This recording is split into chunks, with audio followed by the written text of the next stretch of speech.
The British Council in association with the Jamaica Teaching Council presents Boys in Education Week.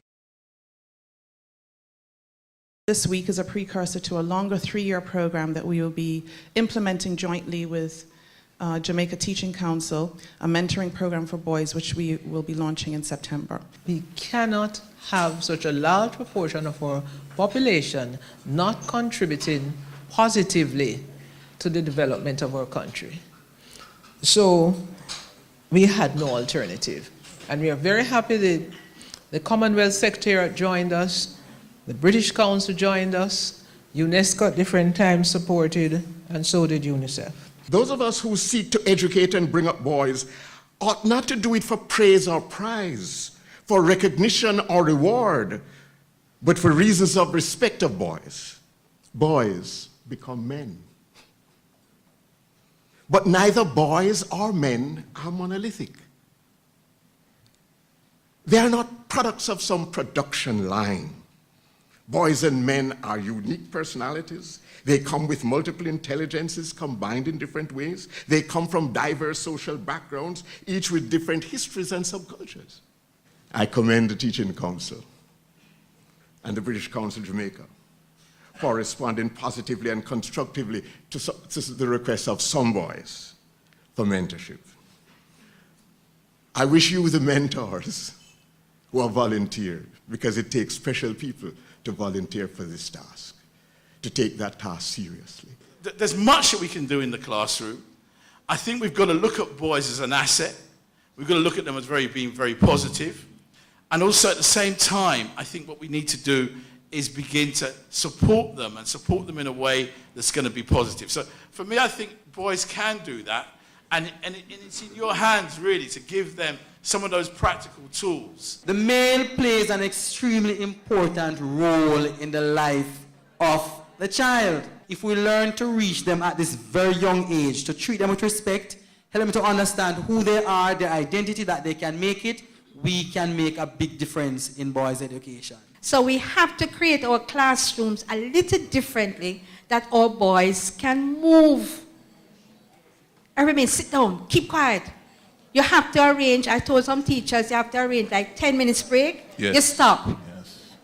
You have an activity. You let them talk. We can't afford to lose the boys. I'd like to share with you 10 of the top problems that boys face. Neglect, obesity, need for educational reform, social imbalance and labeling, unsupervised use of TV, computers, iPads, video games, cell phones, addiction to video games, peer pressure, lack of moral conscience, and the top one is lack of caring relationships. Boys are languishing academically, while girls are soaring. But boys are misunderstood. They like to pull things apart. If we could use technology, since they're addicted to video games, how can we use technology in the classroom? We do have an ICT in education monthly meeting. And that is one of the issues where we'd have looked at the whole issue of video games. And we are now moving apace to see if we can get that into the learning process. We would have just done very well at our World Skills Forum, Dr. Gordon. And we see our children doing well in terms of animation, in robotics and creativity. We are doing very well in the world. And guess who is leading that? Huh? Our boys. We really don't have the technology in most of the classrooms, and that's reality. What we did now is to invite teachers to take their cars in parents.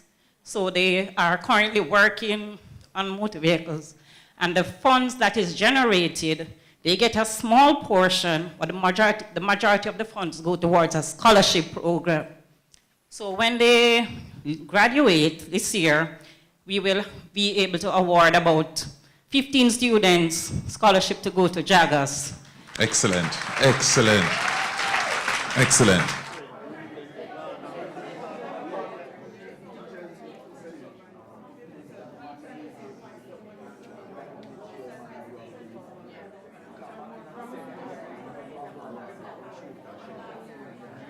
there are some really, really bad pathways that boys can go down in this country and in others. How do we give them alternative pathways? And that's really, really important, because that's the future of your young people. That's how we get a nation of champions, because we give them alternative pathways. And it's really inspiring for me to see that, and the work that you're doing today as policymakers, as ministers, but as more than anything as teachers.